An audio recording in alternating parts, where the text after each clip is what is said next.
রোমানা একটা সম্ভ্রান্ত পরিবারে যখন নার্সিংয়ের কাজ শুরু করলো, ঠিক ওই পরিবারের খুব কাছের আত্মীয় সিয়ামের সেই প্রেমিকা নাম মৌ, তার সাথে দেখা হলো।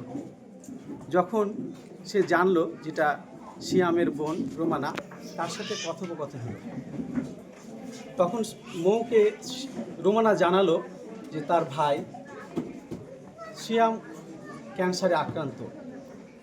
দুঃখে কষ্টে বোন এবং তার প্রেমিকা ভিতর জর্জরিত হয়ে গেল। কি করে আমাদের এই ভাইটা, মানে বোন ভাবছে ভাইকে কীভাবে সুস্থ করা যায়, প্রেমিকা ভাবছে তার প্রেমিককে কিভাবে সুস্থ করা যায়। তাদের ভিতরে আবেগ উৎকণ্ঠা বেড়ে চলেছে। শেষ পর্যায়ে মৌ তার পরিবারকে জানায় যে আমি তার মানে যাকে ভালোবাসি সে আজকে ক্যান্সারে আক্রান্ত। বাবা, মা, আমি এই সিয়ামকে ছাড়া কিছুই চিন্তা করি না।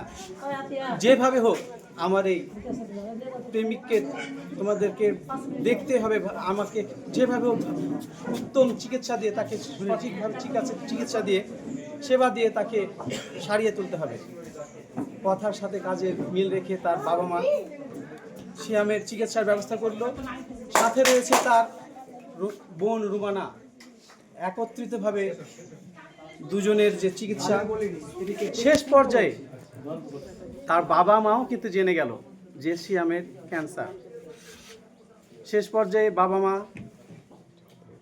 ছেলের কষ্ট দেখে তারাও কিন্তু সিয়ামকে পরিচর্যা করার চেষ্টা করলো।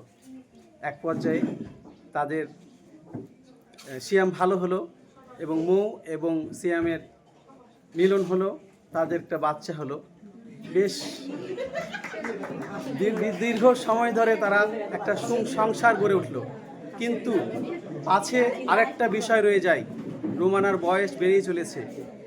যে ভাইয়ের জন্য রোমানা কাজ করে চলেছিল, ঠিক সেই সময় রোমানার যখন বয়স বাড়লো তখন তার বিয়ের আর কোনো ব্যবস্থা হলো না। তার শেষ পর্যায়ে সে আর কাজ করতে পারছিল না। তখন সে তার ভাইয়ের কাছে বা মৌয়ের কাছেই কিন্তু রয়ে গেল। এক পর্যায়ে এই সিয়াম সেই বোনটিকে বা এই যে মৌ তার সিয়ামের বউ রোমানাকে আর দেখতে পারে না। পরিবার থেকে বিতাড়িত করার চেষ্টা করে, বিভিন্নভাবে তাকে হেয় প্রতিপন্ন করে।